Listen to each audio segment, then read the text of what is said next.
Finished college a year ago with an IT qualification but no job. When he realized that his hometown of Ikageng outside Potchefstroom did not have an internet cafe and that local residents had to go into town to access this service, an idea called a media shop was born. Ranoko started marketing his business amongst school children. Situated close to the local police station, the customers soon started streaming in.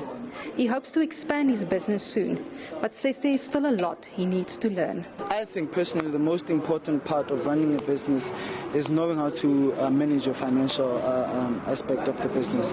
If you don't know how to manage that, the business is going to fall. Secondly, obviously, you should know your customers, you should know your target market. Advertising is the most important part of the business as well, and the look of the shop. Those participating in the training are very enthusiastic about contributing to the South African economy, but says lack of proper skills and training is hampering them. Finance of it was actually the eye-opener because I think I was so naive with that. I was just concentrating on the marketing and actually the product itself and not really the numbers behind it. And that was actually the eye-opener for me to see that if you don't know your numbers, if you really don't know where you're headed in terms of that, then your product can be good, but you won't really make that much money. I didn't know much about the business side, so hence I'm here because I wanted to learn more about what I can improve on and basically conduct in the business. The Global Entrepreneurship Monitor report shows that most entrepreneurs are between the ages 25 to 34, with the majority believing that entrepreneurship is a good career choice. South Africa, however, has one of the lowest entrepreneurship rates, with very few people starting businesses and even fewer actually sustaining them. According to the GEM report, this is mainly because of problems obtaining finance and because businesses are not profitable. I think we are very low of the GEM report, the list, maybe I think it's 53 out of 56 or 50 or 60 countries, so we are very low rated. And I think maybe this is also starting where we must start from school level, where we start to introduce entrepreneurship. SABC Business News, Potchefstroom.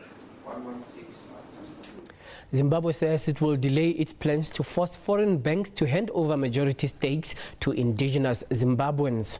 State media reports that the country's indigenization minister, Francis Nema, says the implementation of the empowerment program will be gradual for sectors which will have limited resources, including banks and manufacturing. Mining companies are still, however, expected to comply fully with the provisions of the new law, which require that locals own at least 51% shareholding.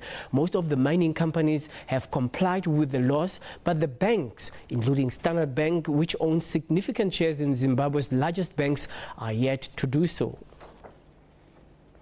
There may be signs of recovery in Europe, but debt problems in France are on the increase. In a bid to help those in need, a new bank for the poor has opened in Paris. The aim is to lure people who may be unable to open a traditional bank account and reduce debt problems by not offering loans. The French will soon be able to buy their cigarettes and do their banking at the same time. The country's huge network of tobacconists have opened a cut-price bank account due to be expanded nationwide next year. It offers customers a debit card and a current account for €20, compared with 28 to 30 euros for the cheapest from BNP Paribas, Société Générale and Crédit Agricole.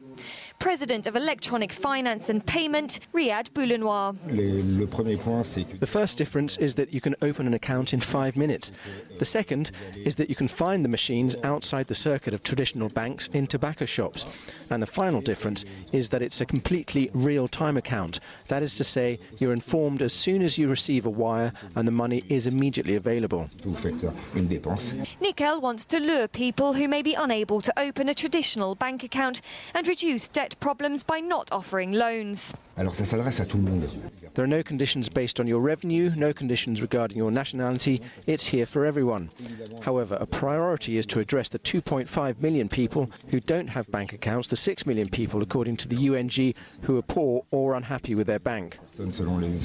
While Nickel clients will be charged fees for depositing and withdrawing money, the Tabac Association says the cost of having an account will be less than €50 a year. The product is being launched at a time when French retail banking, traditionally a cash cow, is taking a hit from the stagnant economy and competition from cheaper online competitors. Back on the local front, the Associated Motor Holdings has expressed concern about the dire shortage of technical skills in the automotive sector. This emerged at the Johannesburg International Motor Show today.